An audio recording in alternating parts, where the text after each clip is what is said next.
Smith, followed by Mr. Ali Brown. Mr. Smith. Great.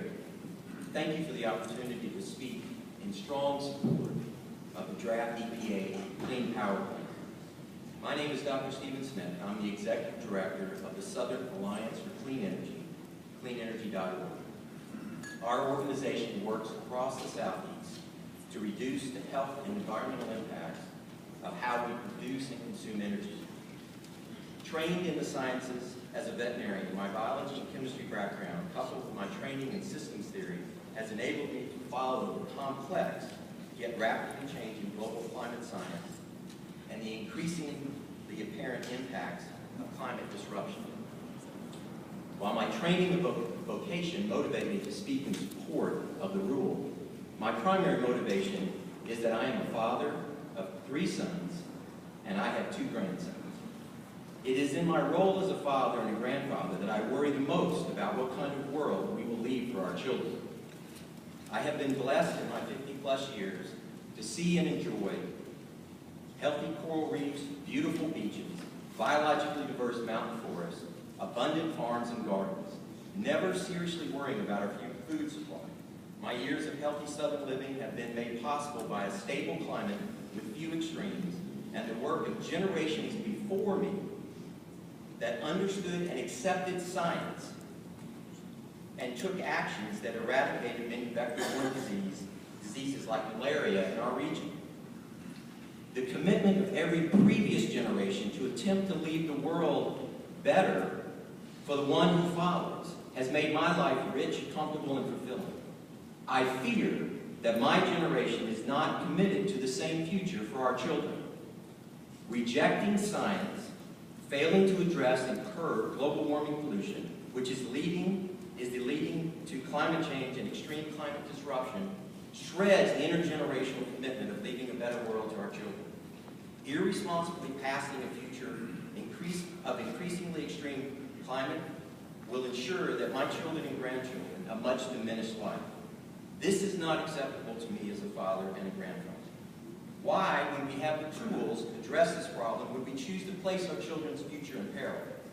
Having spent much of my professional career studying the energy sector, I know that we have low or no carbon technologies like renewable energy that are cost effective today.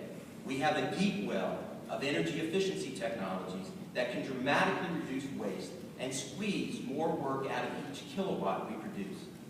There is no technological reason why we are not solving the climate crisis. What is blocking our fulfillment of this intergenerational bond of a better world? It is simply those who have a financial interest in the current high carbon pollution investments. These individuals and their companies have a vested interest in not addressing this critical issue. They have intentionally muddied the water with pseudoscience, obstructed the political and regulatory processes with mouthpieces that have bought into, both figuratively and literally, their misinformation campaign. Today, many of these individuals will be speaking here. We've actually heard some already. Questioning the scientific consensus, warning of economic calamity, and downplaying the risk. My favorite argument against this rule has been offered by my friends in the utility industry.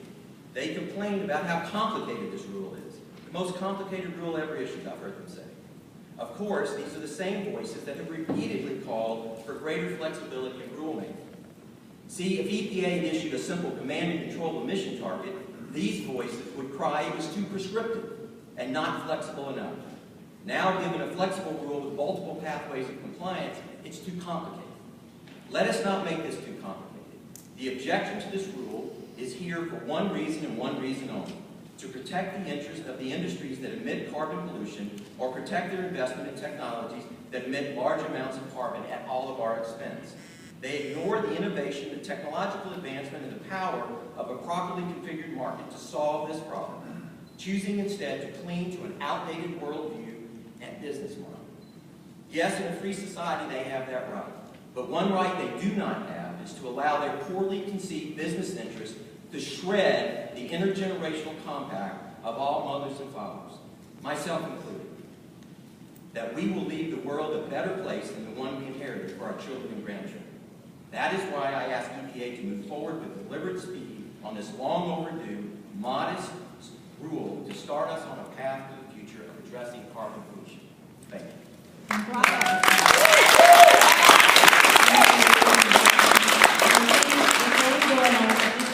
I do know that there will be some comments that do incite some encouragement from the crowd, but I would please ask you if you would hold your applause so that we can be fair to all that are speaking and that we can make sure the transcription is done correctly and properly. Thank you, Dr. Smith. Mr. Alima.